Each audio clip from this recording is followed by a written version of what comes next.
Თქვენ მისი გჯერათ, დიახ მჯერა, რომ მასაც სურს მშვიდობა. პრეზიდენტ პუტინს სურს მშვიდობა. მას კარგად ვიცნობ და ასე რომ არ იყოს პირდაპირ მეტყოდა. ჩვენ გვსურს რომ მშვიდობა დამყარდეს. მას ენდობით, ამ საკითხთან დაკავშირებით მას ვენდობი. დიახ მიმაჩნია რომ გაცილებით ადრე შეიძლებოდა ამ ომის დასრულება. ბაიდენს შეეძლო რაიმე მოემოქმედებინა. უპირველესად ეს ომი არც არასდროს უნდა დაწყებულიყო. თუმცა ეს მაინც მოხდა და უკრაინული ქალაქები ახლა ნანგრევებად არის ქცეული. ყველა ეს ოქროს კოშკები მიწასთანაა გასწორებული და რაც ყველაზე მნიშვნელოვანია, ამ ომს მილიონობით ადამიანის სიცოცხლე შეეწირა. უამრავ ჯარისკაცთან ერთად უამრავი მშვიდობიანი მოქალაქეც დაიღუპა. როდესაც დაბომბილ ქალაქებს უყურებთ, ამას უამრავი მშვიდობიანი მოქალაქის სიკვდილიც მოჰყვება. მათ ცხედრებს ყველგან იპოვით. უკრაინული ქალაქები კი უბრალოდ გაცამტვერებულია. პრეზიდენტმა ზელენსკიმ დღეს თქვენს განცხადებას უპასუხა, რომ მოლაპარაკებებში მონაწილეობას არ მიიღებენ, თუ მათი პოზიციების გათვალისწინება არ მოხდება. იქნება თუ არა უკრაინული მხარე მიწვეული მოლაპარაკებების მაგიდასთან. რა თქმა უნდა, უკრაინელები ისევე როგორც რუსები, ამ მოლაპარაკებების მთავარი შემადგენელი ნაწილები იქნებიან.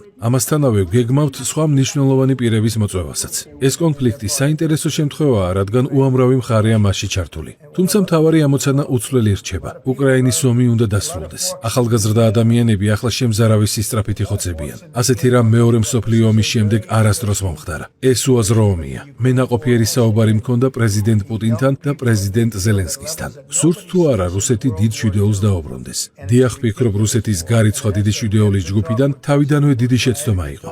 საქმე იმას არ ეხება, მოგწონს თუ არა რუსეთი. თუ რუსეთთან პრობლემები გვაქვს, შესაბამისად ამ ფორმატშიც უნდა გვეწარმოებინა მასთან დისკუსია. პრეზიდენტ პუტინსაც სურს დიდ შვიდეულს დაუბრუნდეს.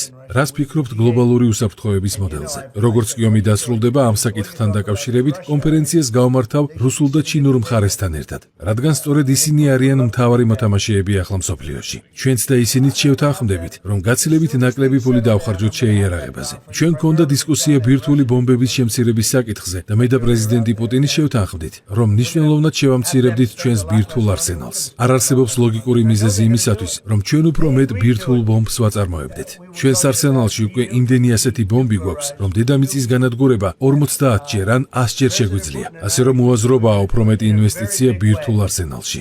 There's no reason for us to be building brand new nuclear weapons. We already have so many you could destroy the world 50 times over, 100 times over.